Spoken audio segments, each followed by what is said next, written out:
Bonjour, aujourd'hui je vais vous expliquer avec Georges comment on joue de la trompette.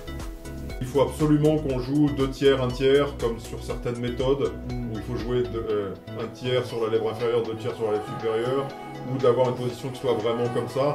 Il y a des gens qui jouent très bien. Il y ait un seul modèle de son. Il faut qu'il y ait un son qui nous plaise à nous et qui soit quelque chose qui nous permette de transmettre une émotion au public. どうも皆さんこんにちは、ジョルジュです。こちらの音楽家たちからはジョルジュの愛称で呼ばれています。さて今回のマーク・ギュージョン氏へのインタビューではアンブッシャーに関するお話をいただこうとしたところ、アンブッシャーのテーマから発展して音楽家にとっての音の話になりましたので、今回はそちらを紹介いたします。漠然と音と言われてもなかなかピンとこないかもしれませんが、今回の動画を見終わる頃にはきっと新しい発見があると思います。音楽家の根幹に関わってくる動画だと自信を持ってお送りできる内容となっておりますので、ぜひ最後までご覧いただいて、それでもピンとこなかった方はご意見をいただければと思います。それでは本編の方へどうぞ。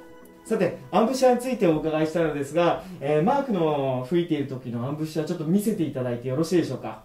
Oui, bien sûr, bien sûr. Merci.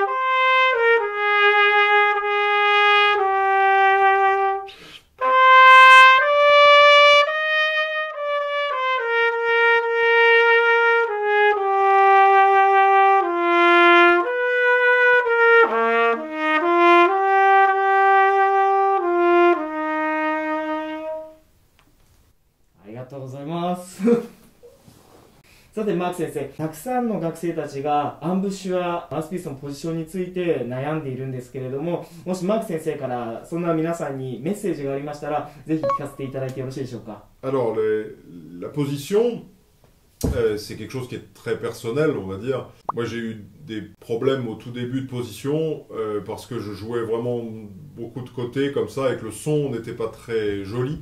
Mon professeur que j'ai rencontré à l'époque, Philippe Vaucoré, m'avait fait changer de position et pendant très longtemps, pendant 6 mois, j'ai fait vraiment que des pauses de son, des longues notes.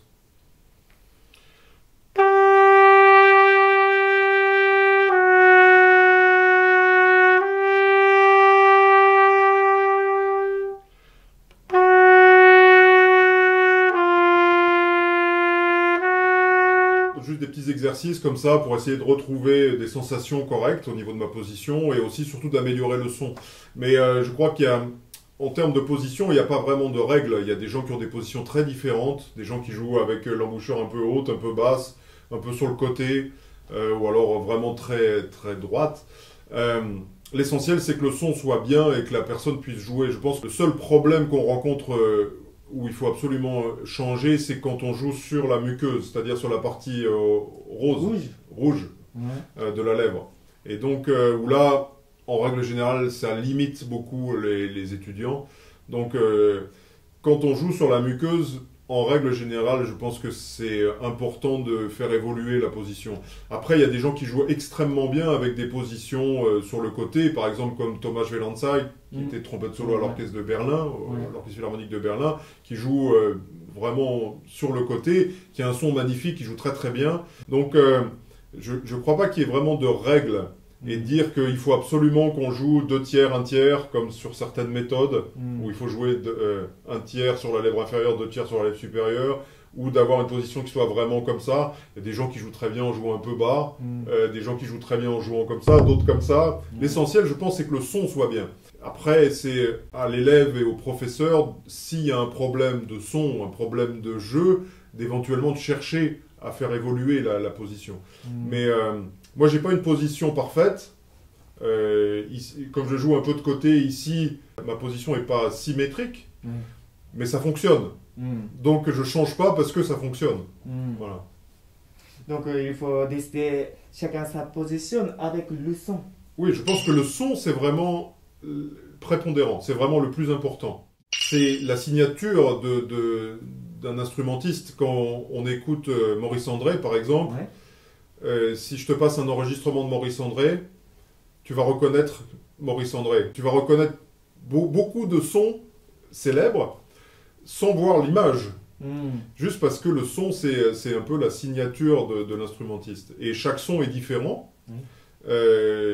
C'est important de choisir le son qu'on a envie d'avoir. Je crois que le son, c'est beaucoup dans l'oreille, dans la tête, dans l'esprit du musicien. Et il n'y a pas forcément de bon ou de mauvais son à partir du moment où le son est celui que tu désires avoir. Chet Baker avait un son très particulier. Miles Davis aussi. Voilà, mais c'était leur signature. Quand tu écoutes Chet Baker, c'est magnifique. Maurice André avait un son magnifique, métier de soliste. Voilà. Gabor Tarquevy a un son magnifique. Voilà, Guillaume Miel, qui est maintenant trompette sur le Verlin, un son magnifique, etc., etc. Mais ce sont des sons qui sont vraiment différents. Oui, différents. Donc on ne peut pas dire qu'il y ait un seul modèle de son. Il faut qu'il y ait un son qui nous plaise à nous et qui soit quelque chose qui nous permette de transmettre une émotion au public. Pour moi, je considère le jeu de la trompette comme le chant. Donc je cherche toujours à avoir un son qui soit résonnant. C'est-à-dire que si je chante « Ah », ça résonne ici, et je chante pas « Ah » comme ça. Et donc pour la trompette, c'est la même chose. Quand je joue jamais vers le pavillon. Jamais comme ça. Toujours résonnant.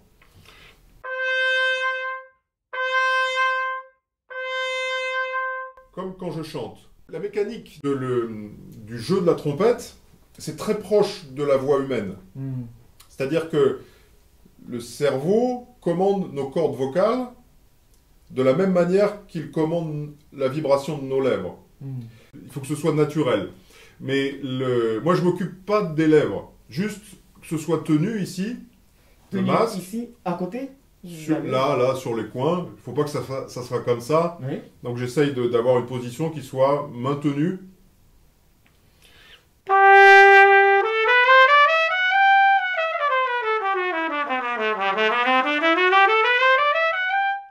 Et donc j'essaie d'avoir une position qui soit maintenue ici, mais le reste, je m'en occupe pas. J'essaye juste que, dans mon oreille, le son soit joli sur toute la tessiture. L'embouchure et la trompette, qui ne sont que du métal, ça sert que d'amplificateur. C'est pas ça qui fait le son. Si je donne mon embouchure et ma trompette à un autre musicien, il n'aura pas le même son. D'accord ? C'est la même chose pour un pianiste. C'est la même chose pour un percussionniste, un timbalier, par exemple. Et pourtant, on peut dire, il n'y a pas le corps en tant que tel n'est pas résonnant pour jouer des timbales, mais un timbalier qui va prendre la même paire de baguettes et les mêmes timbales va pas avoir le même son. Je pense que le musicien a une capacité de former le son qu'il a envie d'avoir, d'une certaine manière.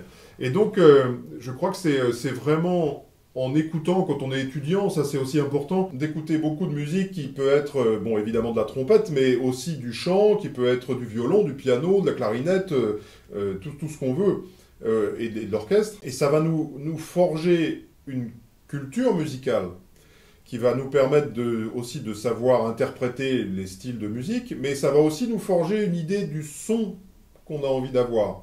Et parfois, quand je joue, j'ai envie d'avoir un son qui se rapproche du hautbois pour certaines choses, ou alors d'avoir un son qui soit plus brillant pour d'autres choses. Donc, on a la capacité de modeler le son, de le transformer, et rien qu'avec l'oreille. Et notre cerveau décide, et ensuite notre corps se débrouille pour produire le son qu'on a envie d'avoir. Le son, c'est toujours une perpétuelle évolution, une perpétuelle recherche, qui est parce qu'on a une idée du son dans la tête. Tu comprends? Oui. Voilà. はい。とというわけで今回の動画はいかがでしたでしょうか。